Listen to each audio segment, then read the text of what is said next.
Ang tawag sa kanila, uto-uto. Madali pong mapapaniwala. Kahit hindi mo pakitaan ng ebidensya, okay na yon. Marinig lang isang beses, okay na yon. Lalo na, pag si Tatay Diggs ang may sabi, meron tayong presidenteng bangag. Ayun, nagsipaniwalaan na.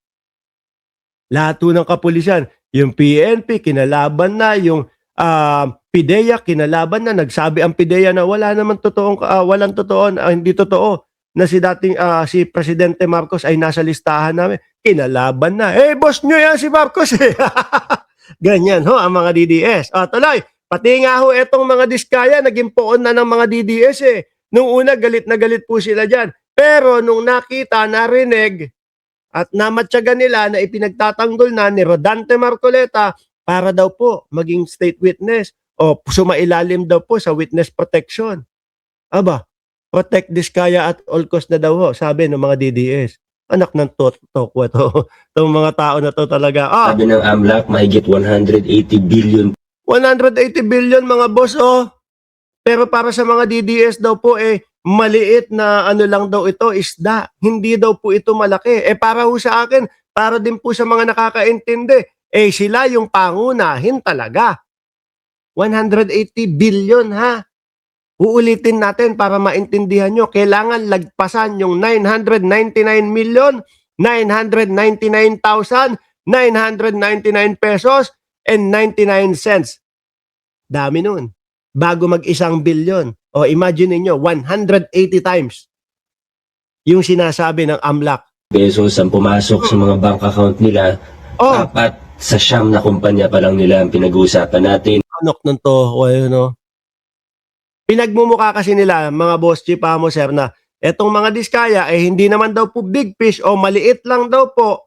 No? Upang sa ganon, may masabi sila kay Pangulong Bongbong Marcos na, naku, hindi naman pala totoo yung sinasabi ng DOJ at sinasabi ng ombudsman na may makukulong bago magpasko. O ayan na. Mainipin yung iba.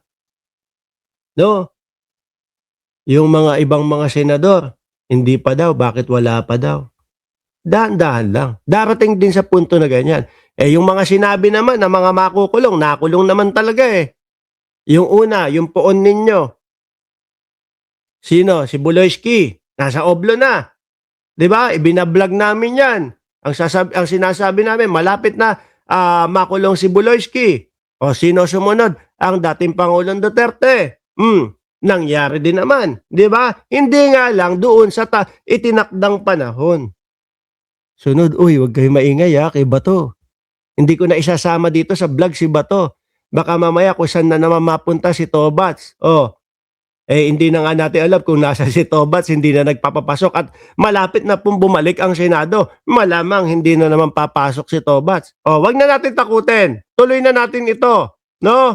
At takutin nyo pa si Bato de la Rosa, hindi na nga lumalabas. Kung susuriin natin na mabuti, hindi lang sila basta kontraktor. Sila ay naging tagapagpasimuno. Bakit hindi mo masasabing tagapagpasimuno? Wala pa nga yung budget sa kanila pero nag-a-advance na daw sila.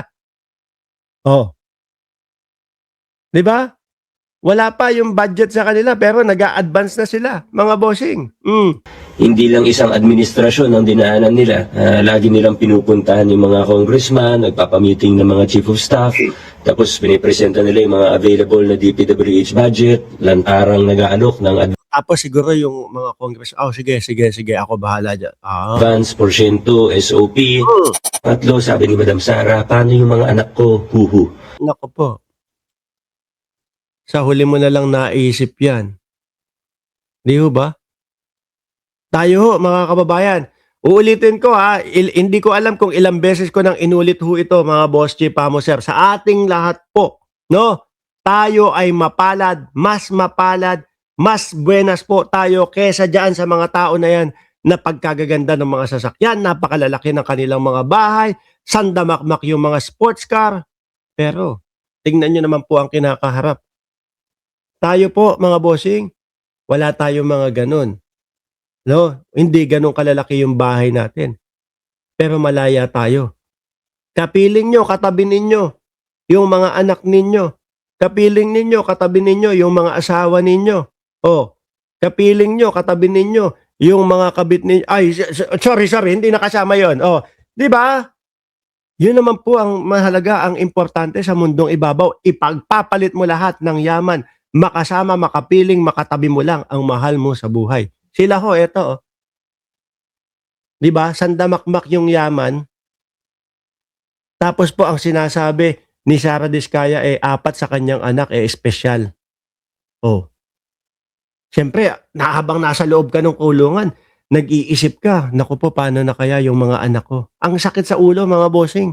Ang sakit sa puso. Bilang isang ina, magulang, hindi mo alam kung ano nangyayari sa mga anak mo. Kaya ho tayo, wag nating ipagpapalit, mga boss, chief, amo, sir.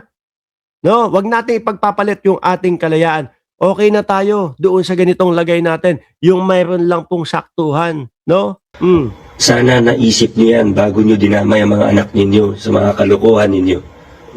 Ipinangalan pa daw sa mga anak, mga boss. Ipinangalan pa daw po sa mga anak. Yung mga ano tawag ho dyan? Yung ibang mga construction company. Diba? Sabi ni Jenny Ramos, wag mainggit sa yaman na hindi mo pinaghirapan at alam mong marami kang masasagasaan dahil habang buhay kang uusigin ng iyong konsensya. Sabi naman ni Mary Jo, yun ang hindi naisip ni Sara. Kasi pagka ganyang kalaki na yung kanilang net worth, mga bossing, pagka ganyang kalaki na ho ang kanilang net worth, ang tumatakbo na lang siguro sa isip nila, wala nang makakaano sa amin. Wala nang makakabangga sa amin. Di ba, Ma'am Neng Gigi? Late ka. Hindi, joke lang. Nakita kita kanina pa. Yun yung iniisip niyan eh. Sa sobrang dami ng pera, lahat, sige, busalan mo na lang yan. Bayaran mo na lang yan. Ganyan na ho. Pero hindi nila inaakala na merong gobyerno, na etong gobyerno ni Pangulong Bongbong Marcos, dehins pwede. Yung mga ganyan-ganyan na mga gawain at hindi palalagpasin.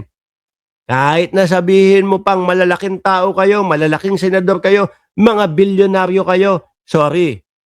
Ang tanging pakay ni Pangulong Bongbong Marcos ay muling ibalik sa taas ang Pilipinas. Di ba, Ma'am Trexibilla at Johnny Manuyag? Yan pa lang ng korporasyon, ginawa lang santo, pero St. Gerard, St. Timothy, St. Matthew, pati yung Pero puro kademonyohan yung ginagawa. Di ba? Pati yung YPR, daughter, anak naman. YPR. Si Matthew Carl, binili ang St. Matthew Corporation, 18 years old noong 2022, sa halagang 245 million pesos. Pabiruin nyo yan, mga kababayan. Sandali lang, may nalagpasan ako kanina. Ay, Morena, salamat sa iyong pagiging miyembro ng ating channel. Di ho ba? Ang lesson ho dito, mga bossing, sa mga Diskaya,